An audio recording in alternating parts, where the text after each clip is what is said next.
you leavers. Hey, you believers. Hey, you non-believers who haven't left. I know there's a few of you out there. Welcome to Leaving Hillsong. It's so great that you're back for part 2 of Keep Moving Forward.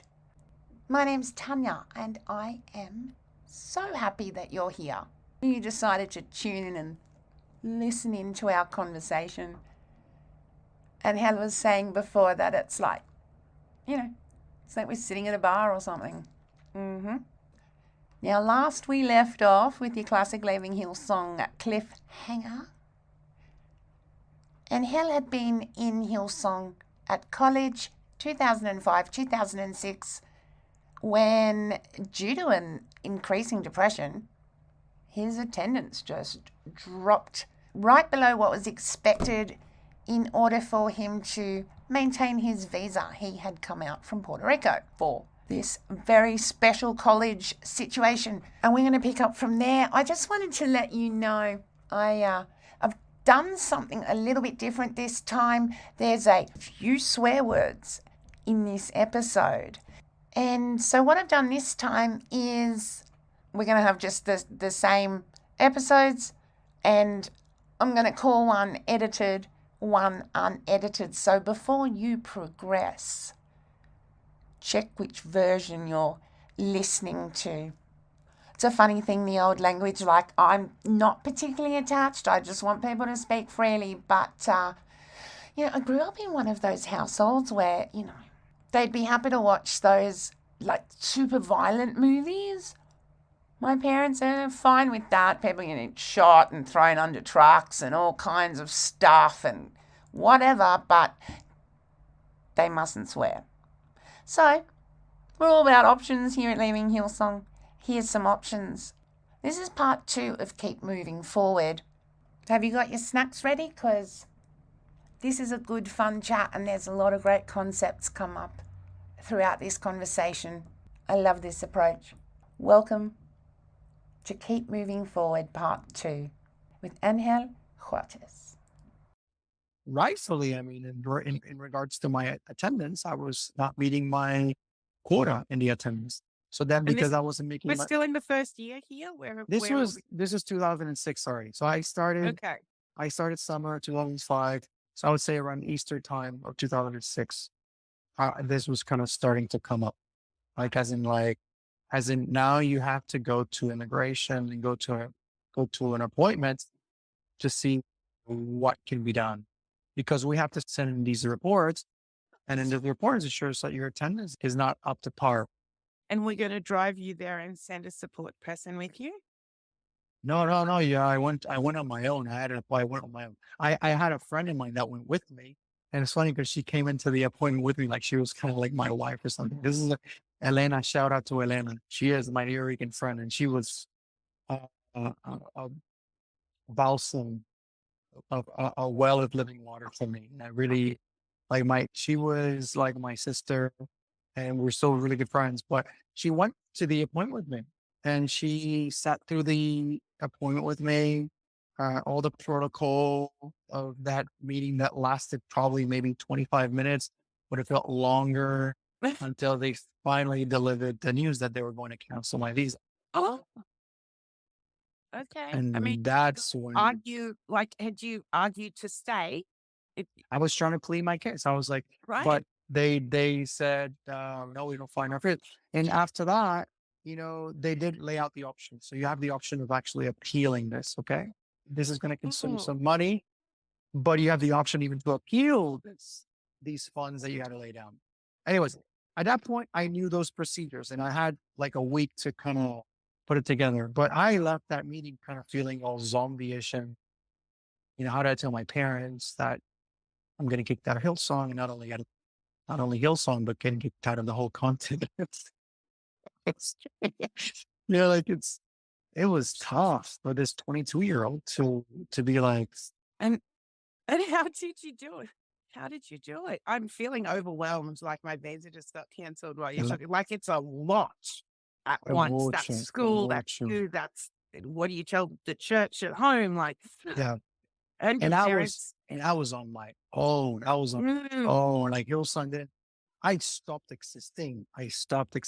And it was like no longer a What do you mean? problem. What do you mean you stopped? Like because I would go to church every so often, and I didn't get acknowledged. Like they would see me, and it was like I was literally the treatment changed. The treatment changed, like when people like Lee Burns and stuff like. Yeah. So I knew there, like I was Brutal. literally on my own. And with my housemate, I mean, that housemate I told you about that was really good friends. He was a great support.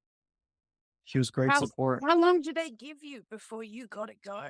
Yeah, And I think I had like a pays. month. Do they pay for you to like I or don't like remember. I don't remember all those things, but I know that sorry. I know that there's some auxiliary measures if you have any kind of Yeah. thing.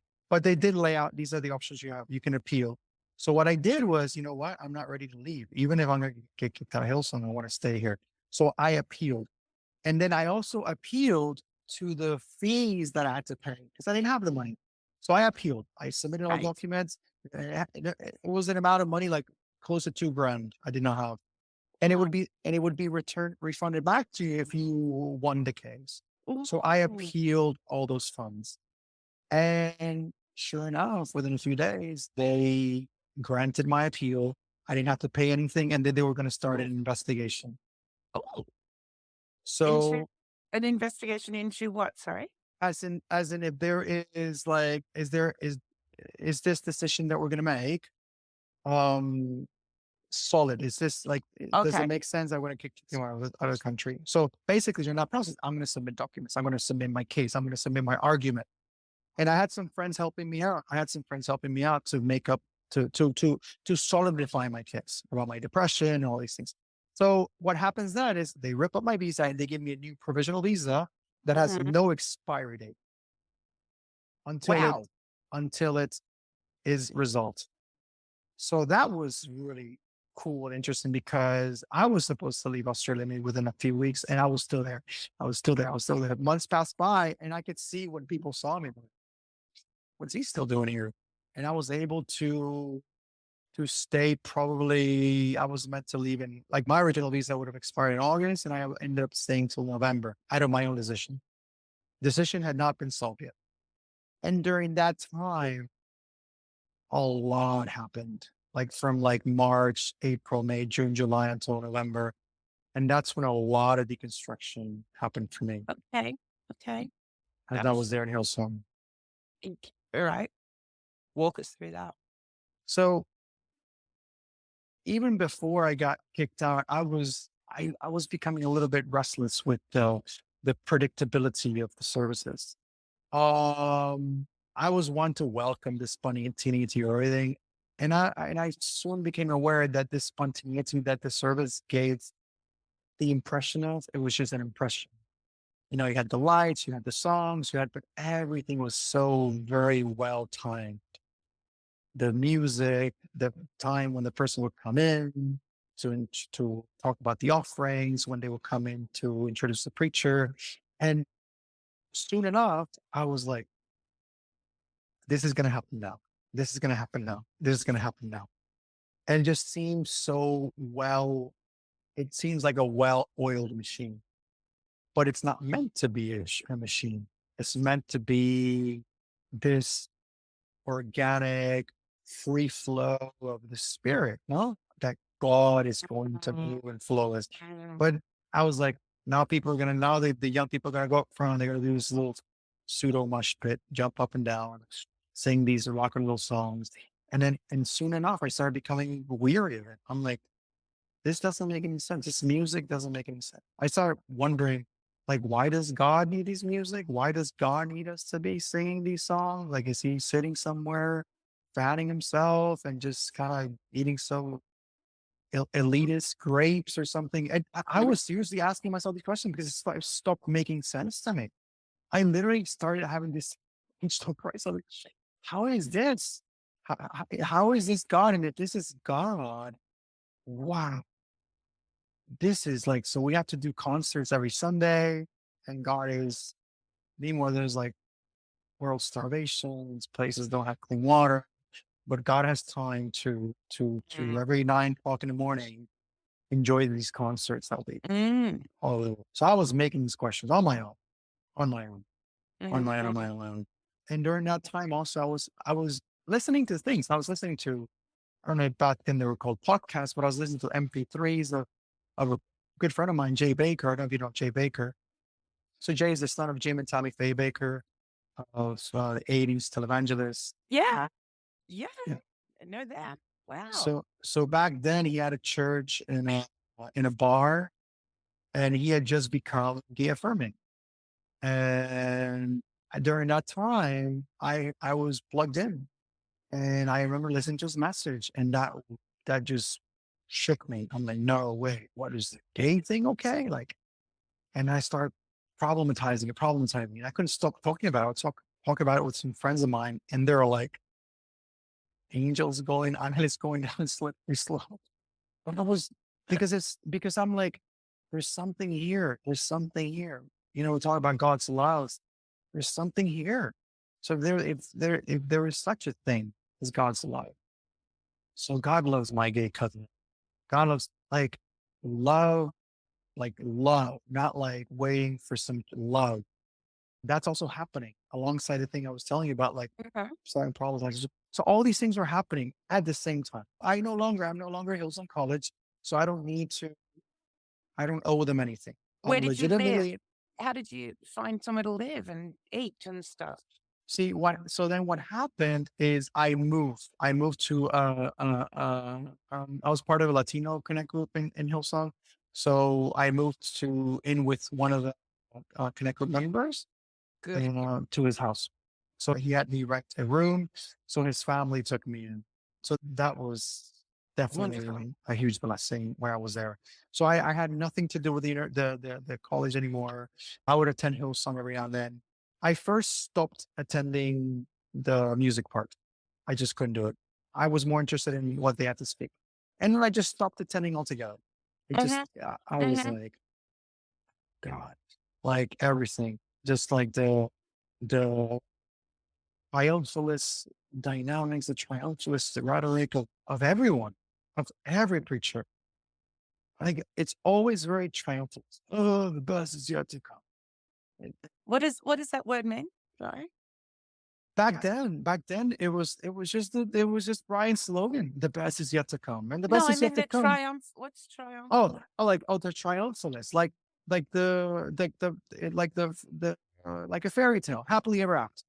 Okay. There was always this triumphant, like we are gonna, like we're in victory, and I felt like there wasn't space to be defeated. There wasn't space to lose, to be like, I don't feel fucking good right now, and I feel like I feel like shit, and I don't feel like hearing someone say like it's all gonna work out. I just feel like maybe just being silent, but no, it's always like this, just bubblegummy cliche. It's all gonna work out, and that stuff. Maybe I didn't have words to describe. I didn't have the word triumphalist, but it didn't resonate with me. I'm like, I can't be real. I can't expose how I'm really feeling because I'll get diagnosed or something, and I'll get prayed over, and then prayed, Prayed, and Preyed. Yeah, yeah. I- you're not even allowed to just have an ordinary, not so great day or life. I Just s- it was regular. hard. It was hard to have it was I started feeling like looking back on it, like I was in a sect, a cult, Why would you say that? because the people that were in it, you couldn't have an honest conversation about how you're feeling. They'll automatically try to change it, fix it. Like, oh, have you looked at it from this perspective? It's always to the perspective that is convenient to that side. And then Oh, started, I stopped having conversations with these people. I'm like, I can't, this is not a safe space.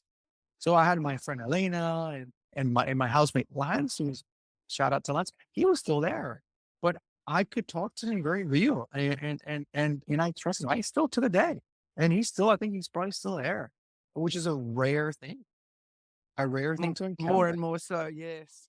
Absolute.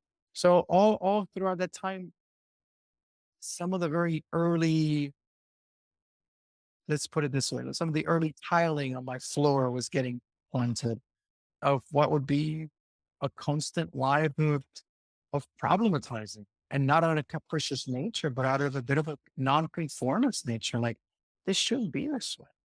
This shouldn't be this way. Little did I know that I was developing some groundwork for what I would become, which is a teacher. Tell me that link. How does that work? I think that later on, which is just some years later, I wanted to be in a space where students could come up to the teacher. It's really expose their doubts. It's really expose their problem. It expose what they don't get about the class. If we're talking about the academic elements of it, but just really without any fear of being scorned, of being tired, of being like, oh, you're going to ask me 27 questions again about the same thing. No, but that they can truly, really come to. And I had this longing. Then when I came back from Puerto Rico, eventually I decided to go back to university and pursue my teaching career. Okay. I mean, and to know that that kind of a place exists, that it's possible, that you can apply it to other arenas, I think that's behind so much of what a lot of us do, because once you get that liberty, that freedom of thought, freedom of speech, kind of, and we're all at different places, I think, along the spectrum, because we're all still worried about what your mother might think, or your cousin, or your best friend, or your boss, obviously, but it's a liberty you'd kind of never trade in again, and you can't. And that's why I think a lot of this leaving stuff is actually a message of hope. Like, it's a happy ending. It's, in a lot of ways, I don't know. It is a kind of a intellectually happy ever after, or something. Yes, Like, yeah, it's an emancipation proclamation. It's like Yeah, you yeah. are, like you're experiencing it for the first time. Like you're realizing for the first time, or fully realizing that you're a bird in a cage, that you're now out of the cage, and that you realize you have wings and you can put Yeah. them to use. Yeah. Because in these spaces, to follow that analogy, but there's almost a suggestion like, oh, you don't need your wings. Wings are to be used if you are afraid or if you need to escape. But if you're safe, then you don't need to flap your wings. But either way, I think that's the pedagogical role of a teacher, not to try to manipulate, even if one wants to stray that student or that pupil to a certain direction, but to allow the pupil that, hey, yes, you have this and you can use it for this or for that. The power is in your hand. To trust, and I was talking about this to my friend, to trust the process. But trusting the process is a process in and of itself to get to that point. Oh, yeah. Oh, yeah. That's It's not beautiful. is not easy. But following the very thematic theme, sorry for the redundance of this book, has like leaving. In the leaving, there's a rupture. In the leaving, there's of course freedom, but there is the hardship of now going into that which is probably unknown. And that uncertainty could be very, very fear binding, or it could be very scary, but at the end, I think, at least from my own testimony, or my own testimony, like my own ongoing testimony, because uncertainty is the certainty of life. Uncertainty is the Yeah, certainty of yeah. life. Yeah. Is that it's so liberating to walk out of that and to fully ask questions, to not have this fear of a shoe about trying to drop on you. And for me, it was liberating to just be like, which happened eventually down the road. Like, I don't want to be a fucking Christian anymore. Like, I don't think I want to be a fucking Christian anymore. And this happened years later, as I was already deconstructed. I was very I was gay affirming. I was going to this Catholic church back home here. I love the priest. He's a very anti-colonialist priest, always talking about the independence of Puerto Rico. And I love his service to the community. But one day I was like, this whole Eucharist thing doesn't make any sense to me. The whole narrative, Jesus dying for my sins. And I literally had this like hyperventilating crisis. I'm like, this is so fucked up. I had to leave the mass. And I left the mass and went home. And I'm like, as I tell you, I'm like, I can't be a Christian anymore. I can't believe in a God that needs to sacrifice to forgive when we are told the opposite. We're not told, hey, by the way, make a barter so you can forgive another person. We're told to forgive, to forgive. And I felt like, how is God doing a barter to forgive? It doesn't make any sense to me. Like, That's fuck so it. cool. It makes no sense. I haven't So never then thought of that. for God That's to forgive, so then he has to kind of make up this thing, and then Jesus has to be the substitutionary. Of course, this is all theological premise that was created later on. There's a whole explanation to this. But when you look on it, the only way that this has any sense is within a Jewish scope of symbolic elements that come together. And if you want to embrace it in a symbolic way, it's beautiful. You can embrace it in a symbolic way. But this is not what is being preached. It's being preached in this substitutionary method. And Jesus was the substitution for us. And that makes no fucking sense. It is the most morbid approach to love. How do you relate with your partner like in such a way? You're like, so I'm gonna make this really intense sacrifice to solidify our love. But like in some kind of macabre, like some morbid kind of way. And then there's this thing from one or the other. That to me seems the most distant thing from love, from just being at rest and just being still. And it seems like more like anxiety promoting. Like, yeah, we're gonna kill you, and then but after we kill you, then there's gonna be this thing and all these magical potions coming together. So so doesn't create a lot. So, anyways, this is just me zigzagging. But then I'm like, it doesn't make any sense to me. And I said that day, I don't want to be a Christian anymore. So I'm like, I don't know what I'm at, but I don't want to be a Christian anymore. This is like maybe like 11 years ago.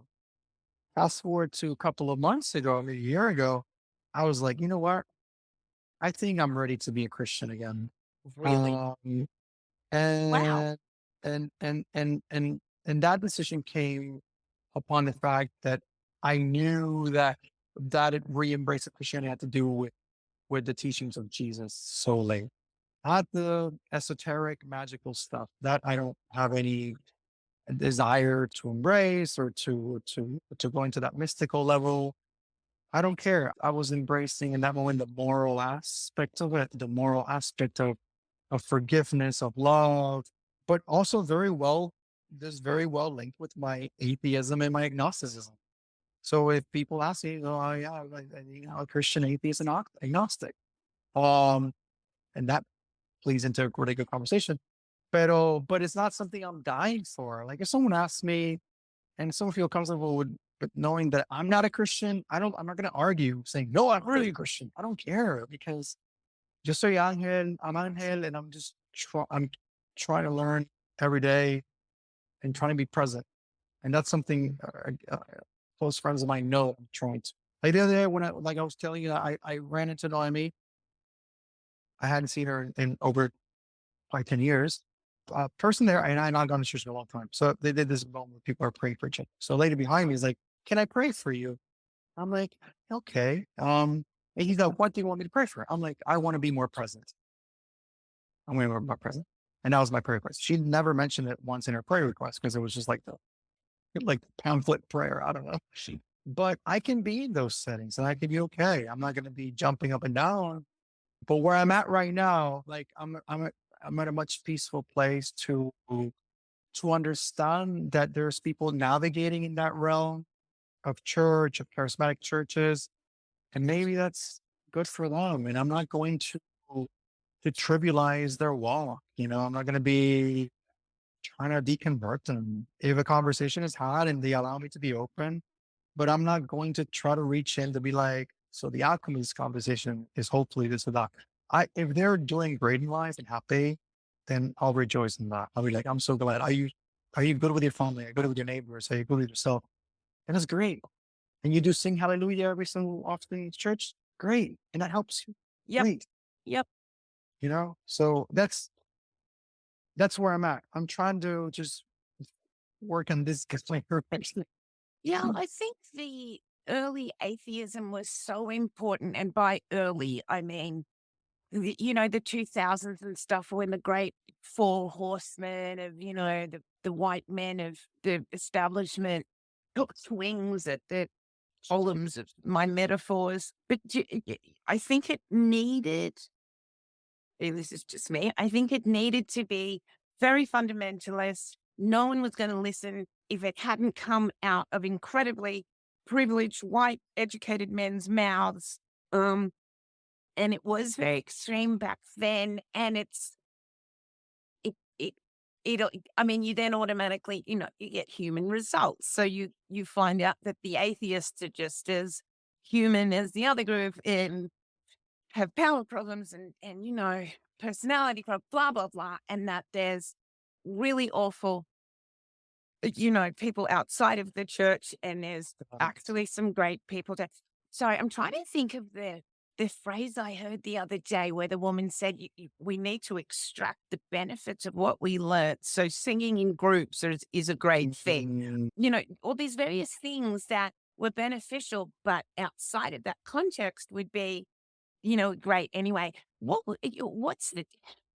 do you kind of draw the line? So now you've made a decision to become a Christian, but you don't want to go in for the blood and the gore and the sacrifice. Then what are Yeah. you? What's the difference between you and the next average one? Yeah. No, I understand you perfectly. I mean, I'm and- just shooting the breeze. You don't no, have to no, that's super. justify your position to me. No. This is a great Interesting, question. very Great interesting. question. Because it's much I- more inclusive, and it just does not serve us well to the superiority of the kind of Yeah. atheist agnostic kind of people, like the Yeah. Christians. The condescendence. And, Yeah, it isn't. It's not Yeah. useful. It's not helpful, and I don't want to No. be involved with that. It's not a competition Yeah. of Yeah. who's the cleverest and gotcha. And I think Yeah. I think that's a very unsustainable place to be. Is like I share this with friends about my former sarcastic ways. Like I used to Hmm. bathe in sarcasm. I used to breakfast, lunch, and dinner sarcasm. And gradually throughout my voyage and walk, I realized how much of a projection that was and how much I was not allowing myself to listen. I always had to have the cleverest comment, the funniest thing. And lately, as I'm still rummaging now, or just in my relationship, I'm trying to listen closely. I'm trying to ask questions. I'm trying to be the person that I would like others to be with me. And how do I tie this semantic with Christianity? To me, to be frank and honest, and this might sound like, okay, so it's really just a bit of a gimmick. No, I think for me, it's like a bit of semantic. I think for me, it's a bit of semantic like in terms of and when I say semantic is like because at the end I don't care if a person says, well, after this conversation we had, I draw the conclusion that you're really not a Christian.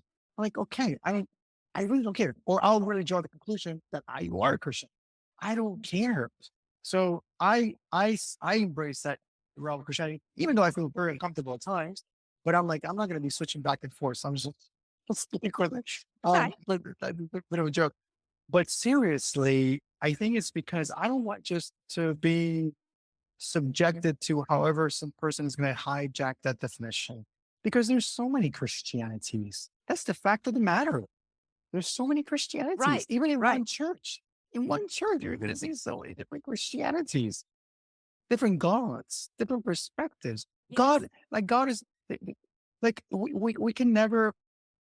And it was, I think it's Peter Rollins. I don't know if you're familiar with Peter Rollins. He's this Irish philosopher and he writes books. And he says, we can never question God. He's like, okay, what do you mean? We can only question our narratives of God Ooh. because that's all that we have. Yeah. We have Wow. narratives of God, and then we can also kind of say that with people, but because at the substance level, you can't contain the person. You have the process of getting to know that person, and you can kind of describe that person, but that all knowingness is impossible. So I guess that at the very least could put a person in the humility place of being like, you know what? All I know is that I know nothing, and if more people had that attitude, Mm. but to more bring that answer to a conclusion, I think for me, it's just a conversation piece. Like, I'm like, if it so happens, I don't push it. I don't have a barrier talking about it.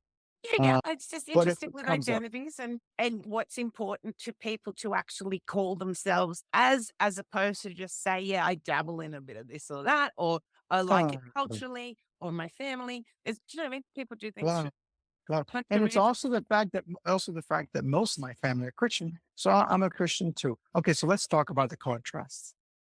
Let's talk about the contrast. And you'll see I hold quite proudly the fact that there are going to be contrasts.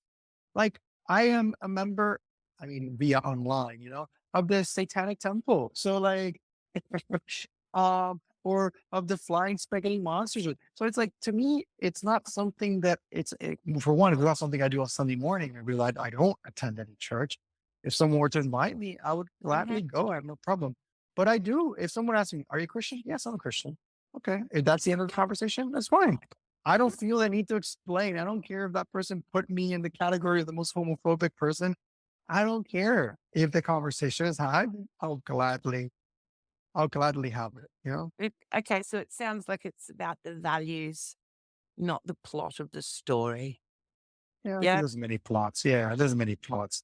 Mm. And I still find relevance in the story of Jesus, but I don't need to place his story above any other story because I think it's about the myth. And when I talk about myth, I was talking a friend of mine about this.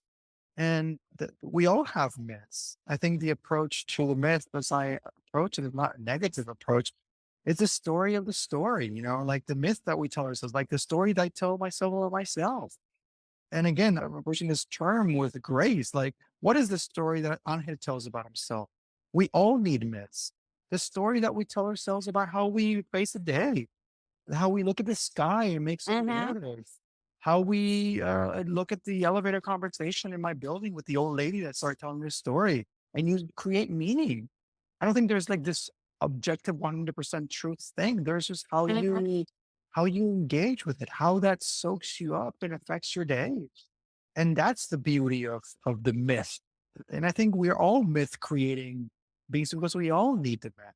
So the Jesus myth for me, and I'm not here discussing if it's factuality or not, but the construction of the story makes I hold meaning to it.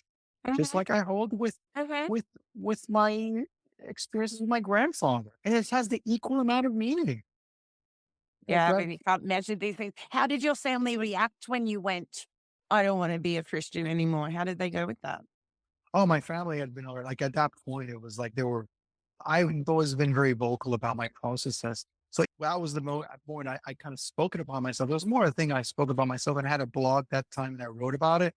But my family I mean, at that time I was going to a Catholic church and they were going to the Protestant Okay. church. So, and my parents always been very respectful of my journey. My family, Fine. as I look back on everything, they have equally progressed with all the issues, with the gay issue, with the fact that we don't need to be Christian. They're very clear on that. They're very clear on my dad was a pastor. He's very clear on the fact that everyone does not need to be a Christian to have a legitimate relationship with his or her spirituality. Okay. And I know that came with many conversations that were not Yes. easy, Yeah. you know. So that is also and a general way of observing kind of the life I've had so far. I've been very lucky because not everyone has these relationships with their mom and dads, Yeah. so Sounds and for a pastor's kid, it sounds very progressive and not in like a bad way, but like that it evolves and adapts, and that's the most you can hope for in relationships, really. I guess, isn't it? That change comes along. Now you well, went back to university as soon as you hit the soil again. Yeah. yeah. After I traveled some time, I lived in New York. Again, I left Australia. I wasn't ready to come back here, so I went to New York. That's when I went to my now friend Jay Baker's church at a bar. I knew Uh there was huh. transgender people there, atheist people there, and that was a bit of a contrast from Hillsong. I mean, number wise, it was a small bar, and just the approach. There was no music. It was more of a dialogue, and that also continued my I don't know if I can use this word, but like sensationalization of Mm-hmm. everything of the church experience. because it was just sitting down and conversing, sitting down and having a dialogue. And that's something, if I go back on my time at Hillsong, many churches, because this is the format in like 98% of the churches, there is no space for real dialogue. Preaching is not dialogue. So church Yep. culture Yep. has a one-way-ish approach. Yep. Totally. That's why it's so hard.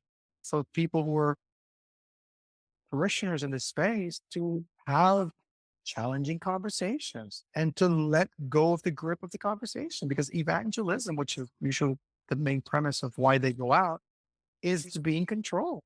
I got the answer is no. It's at best to give the illusion that I'm here to converse. No, it's basically the tenets of colonization. Evangelism is basically holding to the very core tenets of colonization.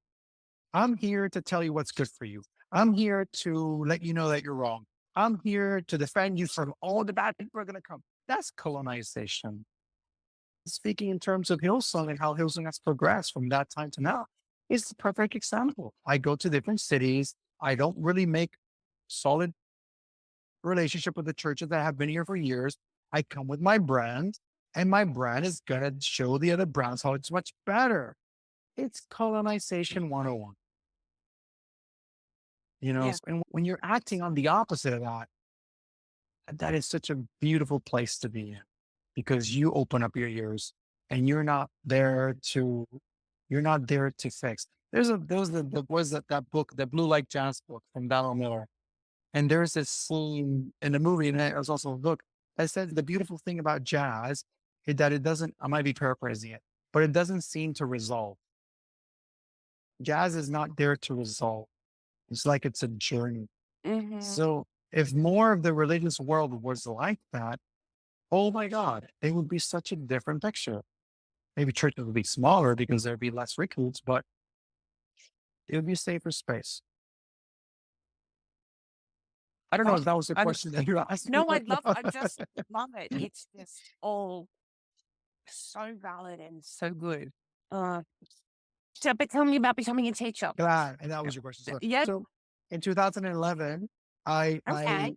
seek the this was literally 10 years after I had just 2001. I started my first run of university, and Mhm. in 2005 I go to Australia. So in 2011, so 10 years after my first university journey, I go back. So I'm like usually the oldest kid in the classroom. And that gave me a sense of pride, like the oldest one. But I've always been kind of part of the flock of the youngsters. Like people, every time I tell them I'm 40, they like show me your ID. You're not 40. And it's just the demeanor, the way I dress, I think is part of it. But that going back to university at that level, that my frame had traveled a bit, it was so different than my first time around. Okay. And my relationship with my professors was it was more intentional. Yeah. Like I would stay overlapping after my classes, just talking with them. It was different than when I was 18. Yeah, the mature age student, you're that one, like, I got one more question and stuff. Yeah. It was like, come on, man. Yeah. Him. Just Yeah. let the teacher or the professor dismiss the class and you do whatever the hell you want. Little by little, I approached things that way. I was respectful of people's times. I was not that greedy, but it was great. And I knew what I wanted to study. I didn't like when I was 17 coming out of high school, and I wanted to, like, I wanted to be a teacher, whether that would be elementary school teacher, high school teacher. I just wanted to be a teacher. And I went down the path of language and studied ESL. But the real core value that I was in for was for the pedagogical classes, the classes about development, about just critical pedagogy, there's social sciences classes, fundamental elements of the philosophy of education, all these classes that right now some of them escape but the professors were great. I love my relationship with professors, Mhm. the different thinkers I discovered, like Paulo Freire from Brazil, who's rest in peace, long gone, but his book Pedagogy of the Oppressed, which is one of the books that really impacted me from his late writing, it showed me that teaching was about liberation. and the liberation of the oppressed. It isn't just about facts and numbers.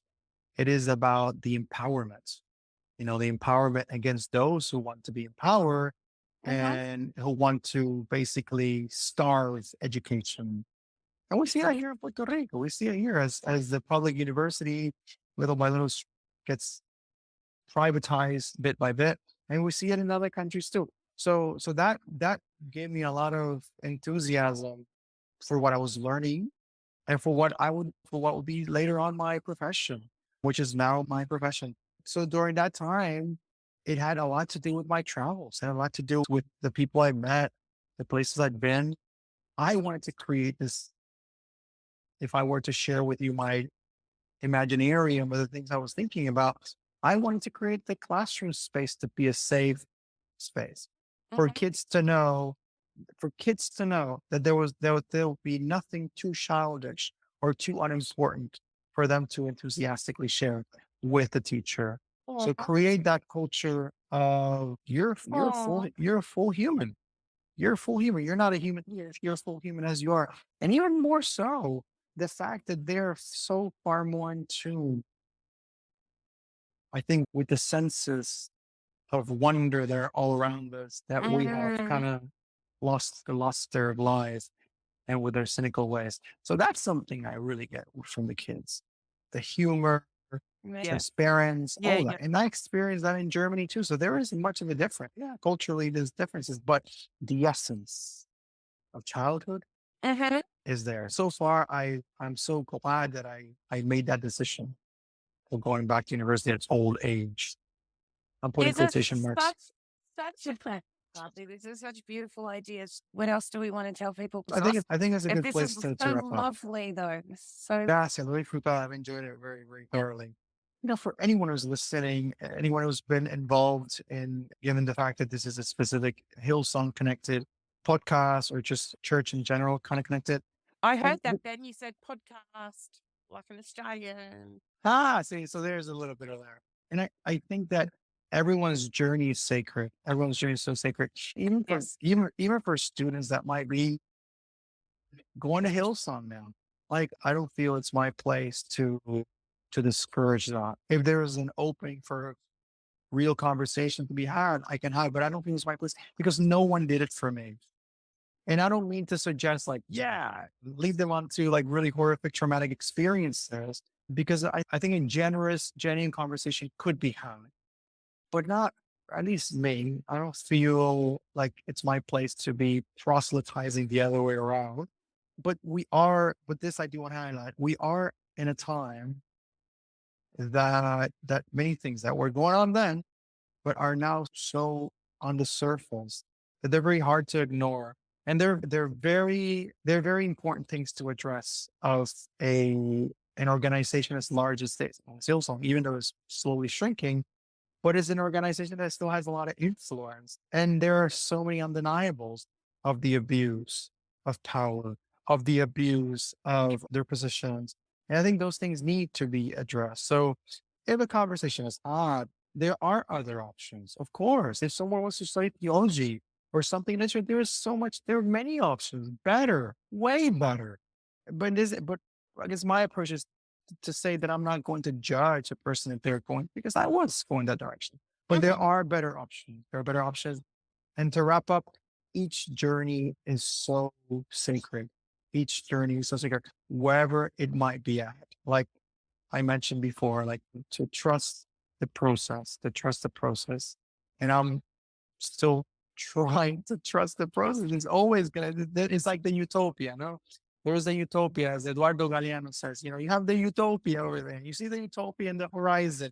Okay, so you walk towards the utopia, you take 5 steps towards it, and then the utopia takes 15 steps, and you take 10 steps, and the utopia takes 30 steps. And what is the purpose of this unattainable that you keep on moving forward and you keep on moving forward?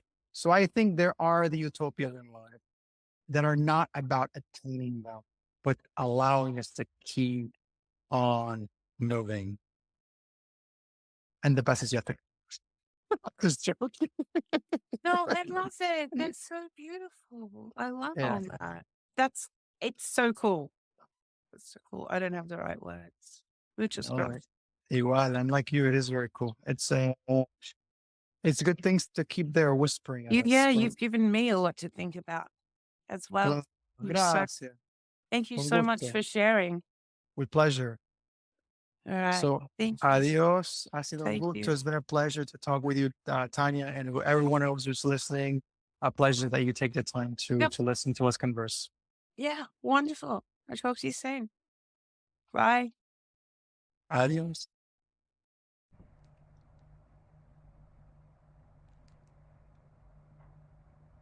You know, I was a little bit distressed by that sarcasm discussion. I mean, what's wrong with sarcasm for breakfast, lunch, and I don't even know what sarcasm is anymore. I don't even know if I'm joking anymore or not. You spend 20 years looking at these clowns in this circus and you let me know what's funny.